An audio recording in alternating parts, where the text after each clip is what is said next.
story, I want you guys to really pay attention enough so that you can talk about it after.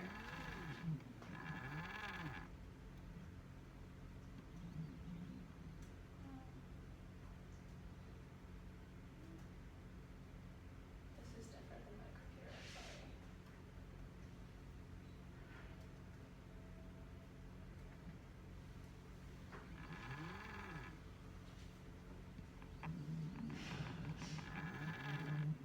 Story should be here.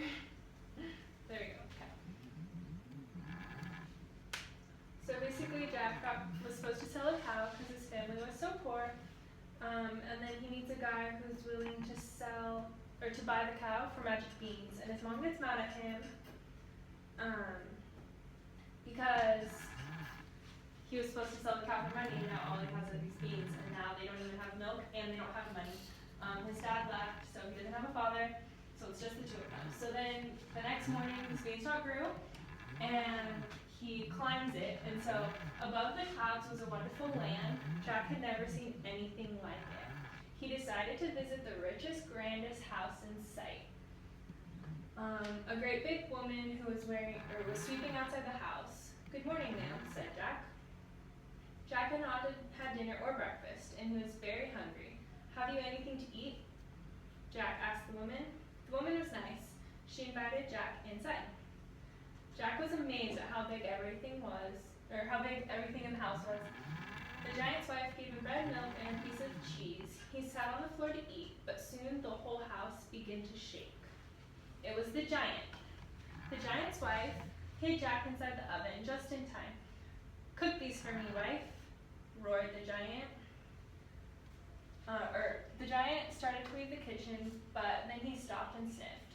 "Fee, fi, fo, fum, I smell the blood of an Englishman. Be he alive or be he dead, I'll grind his bones to make my bread."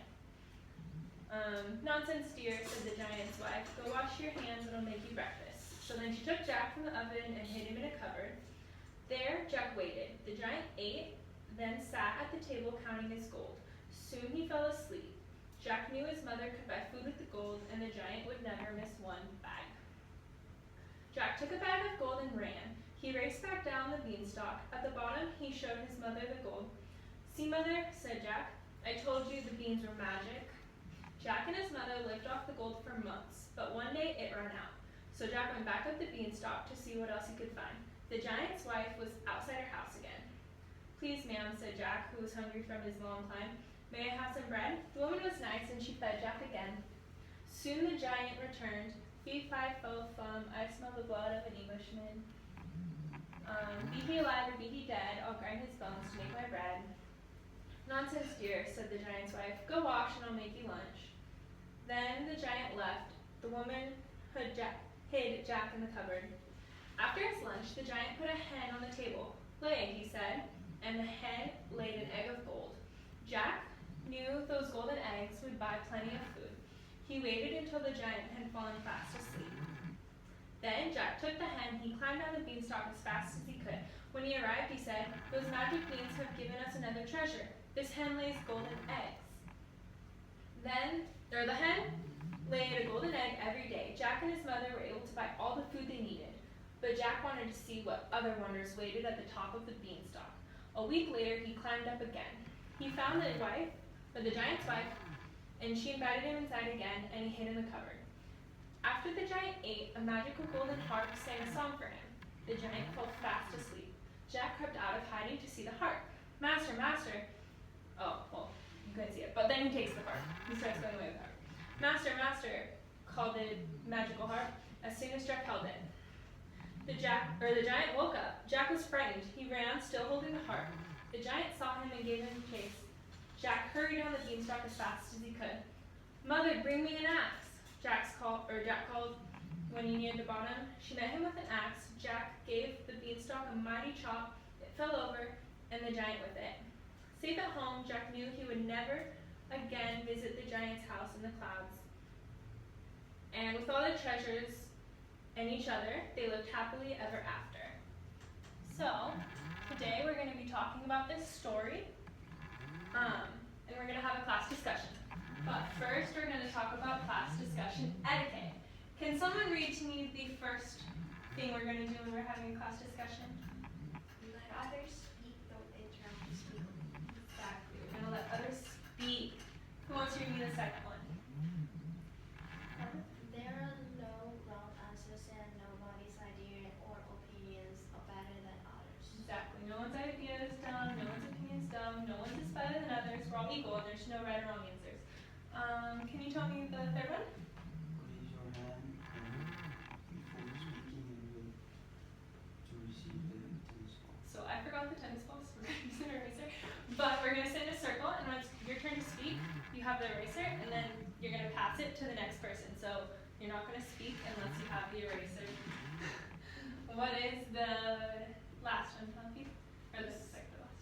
Use eye contact or other nonverbal communication. Exactly. So we're going to be learning about nonverbal communication today and how we can use it. And then will someone read me again the last one? Use the sentence starters so others know what you're referring to or what you're going to talk about. Exactly. So these two you probably don't know much about, but we're going to learn about today, and I'll go into them right now. So when we speak, we say more than just the words coming out of our mouth. When we use eye contact, we're showing respect, and we're showing that we're involved. Our facial expressions can speak more than just the words. If I say I'm happy, but I look sad, what am I at? You don't know if I'm happy or sad. Hand gestures, I use them a lot. You can speak more than just words by using hand gestures. A good posture shows that you're confident, and a tone of voice, the same thing with facial expressions.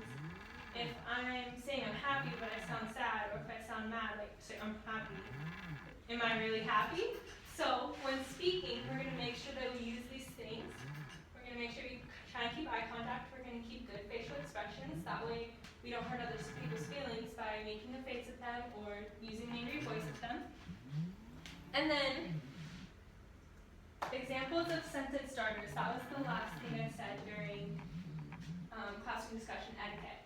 So in order for people to really understand what you're talking about and to be able to get your opinion out there, I have these sentence starters, which you guys have already. So when you go to speak, I want you to start with a sentence starter.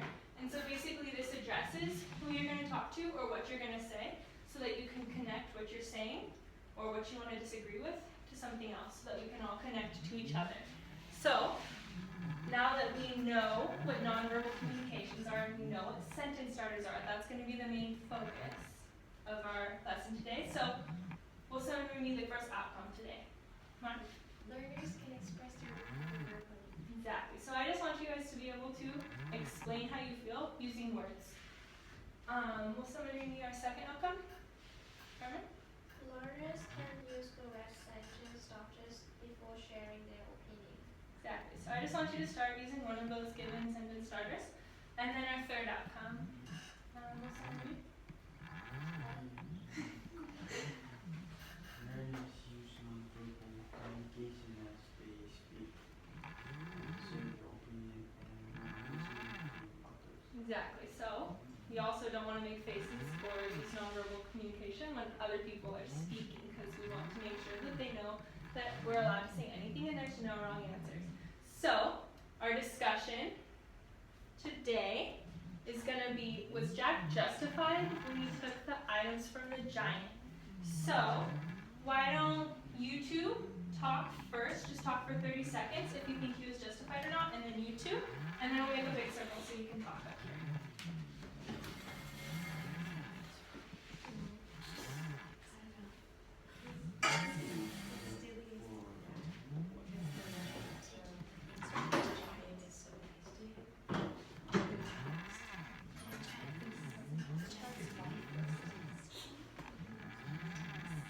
You think it was okay for him?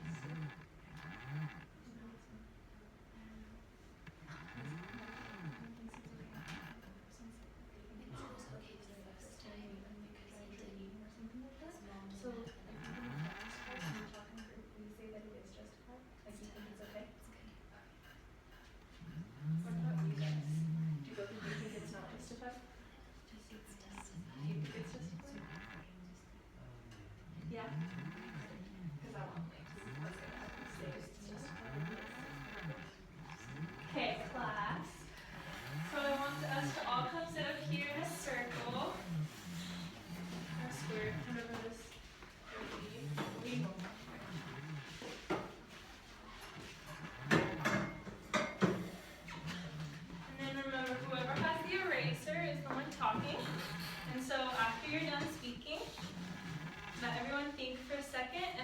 someone raises their hand, just pass them the eraser. So, does anyone want to start us off? Was Jack justified in taking the items from the giant? Want to start? You want to start? Oh! Oh, good. I say Jack was justified because the first part of the story, Giant's wife Yeah, it is. was being nice to Jack, and Jack was taking So you think that it was okay for him to steal items from the giant? Because the wife was nice? Okay. Wise. I know. Nice. Does, here, have some sentence starters. Oh, sorry. Using these sentence starters, does anyone have something to add, a question for him, or a disagreement that they would like to share with us? Think about it for a second.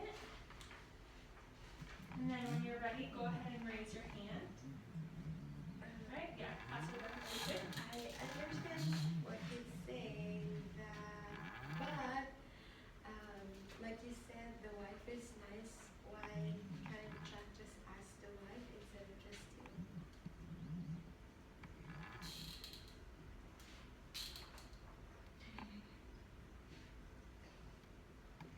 That's a great answer. I love that.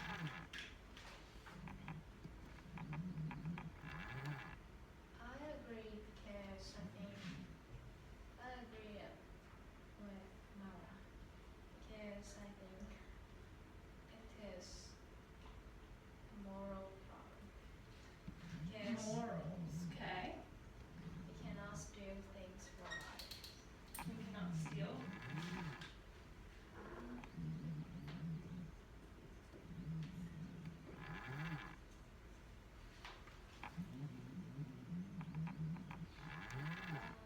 I agree because of another reason. Because There's no wrong answer. okay. Since the wife was nice, by stealing, you don't know how the giant might have been angry and punished the wife. And so she might have been punished because of Jack's action.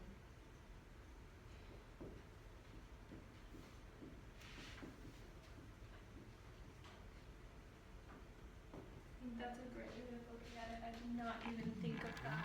Okay, now I have a new scenario.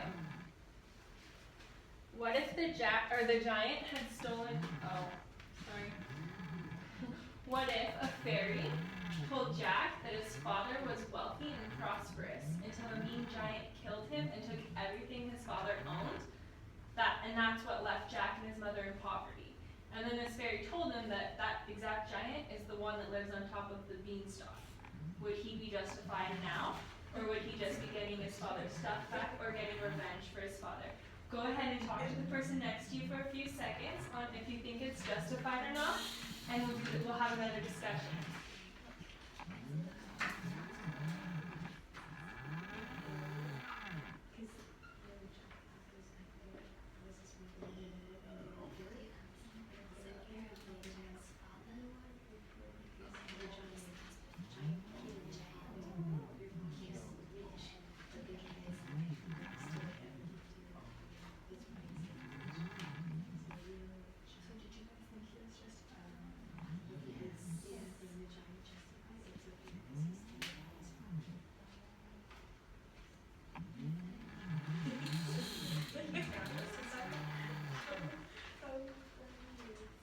He's still not justified? Okay, so since you have it, would you like to start? Yes, I think that it is justified because, like it says, he's just getting what his father back.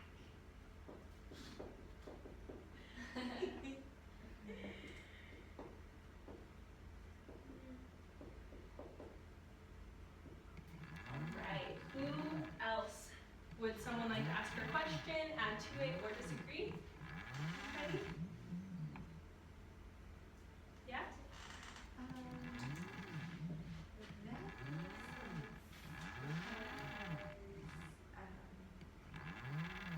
As a natural man, you want to take her down, just like what she said. But disagreeing because wrong cannot be right. It's still wrong.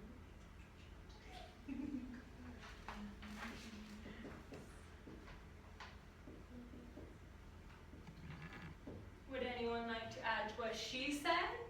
Or disagree, or elaborate, or maybe ask one of them a question as to even more why they believe that? Yeah?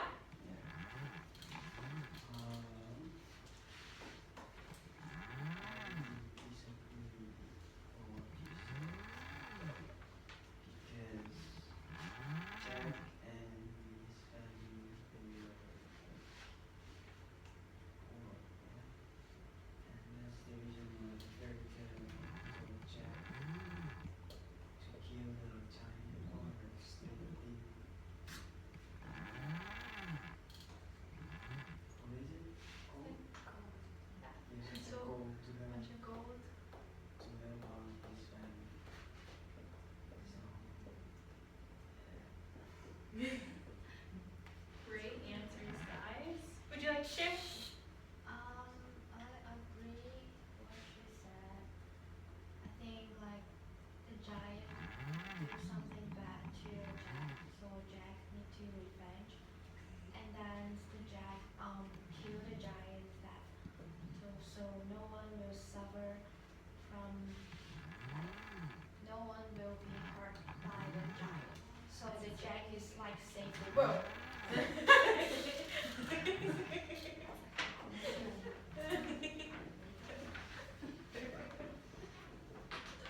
I love those answers. I love how you guys are thinking. One more quick question. We're not going to talk about this one as much.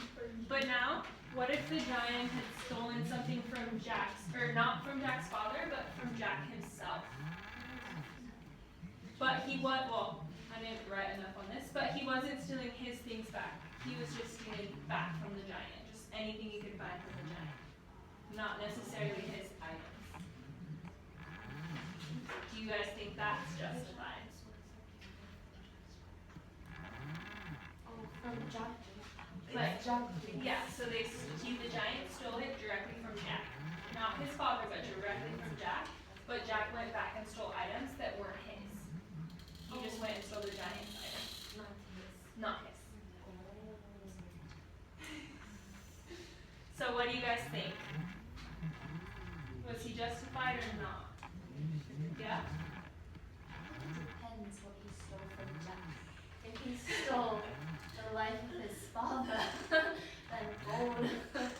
But if he stole like a pencil, then gold and a hammer with his egg, it's more expensive. It's more valuable than what he stole. But if the giant stole something even more valuable, then I guess that's fine. Yeah, exactly. Anyone else want to share?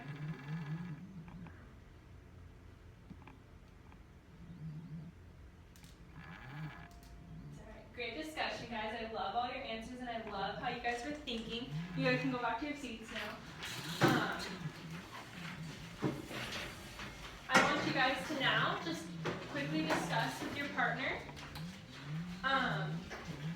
how might this relate to our lives today? So how can this story relate to us? So what about our rights as citizens or our responsibilities as citizens? Go ahead and talk to the person next to you.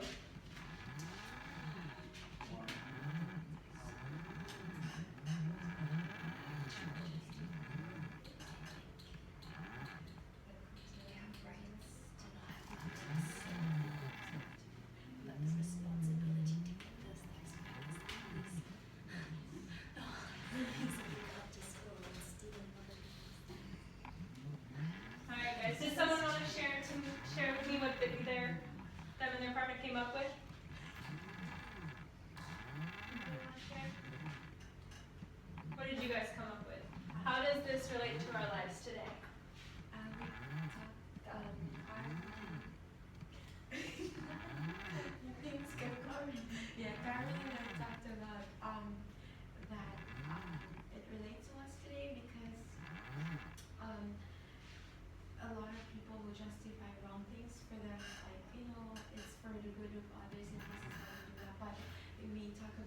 goes around. So if you do wrong things, it comes back to you. If you do right things, it comes back to you. So I think that's a great answer. So my last question before we end is, what's our final verdict for the first scenario? Was Jack ever justified in stealing the items from the giant? Raise your hand if you think he was not justified. So the majority of the class thinks that he was not justified. So that's what we're going to be learning about in the next few lessons, is we're going to be learning about our rights as citizens and our responsibilities and laws and politics. And we're going to be going into that now. And so I just want you to remember our verbal communication skills we learned, as well as the sentence starters, because we're going to be going into more discussions and have more votes, or we're going to be voting more. And so, for our closing, I want you and your partner to just discuss these questions, and I want you to pick 2 questions and write them, each of you, write them on a piece of paper about how we think we can make this discussion better in the future, or questions that you think can help us really reflect on how this discussion went and what we learned from it. So just between you and your partner, each of you write down 2 questions and then tell me how you answered it, or write down what your answer is.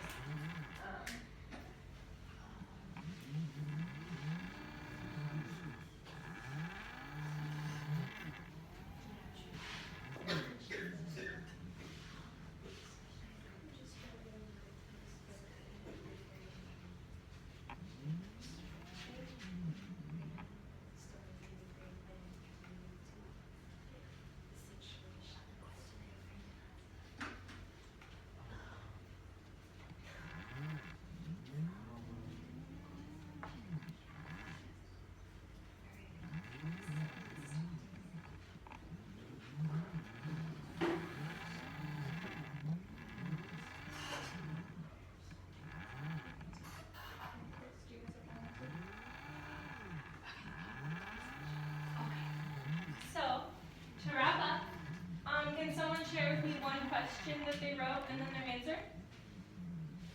Penelope? We talked about how well did we connect comments in class. We said we did it very well because we used sentence starters. Did anyone answer the same question with a different answer? No? You answered the same question? good question. No, just did you guys write this as one of your questions? No. Okay. Then, does anyone else want to share me another answer or another question they answered and how they answered it?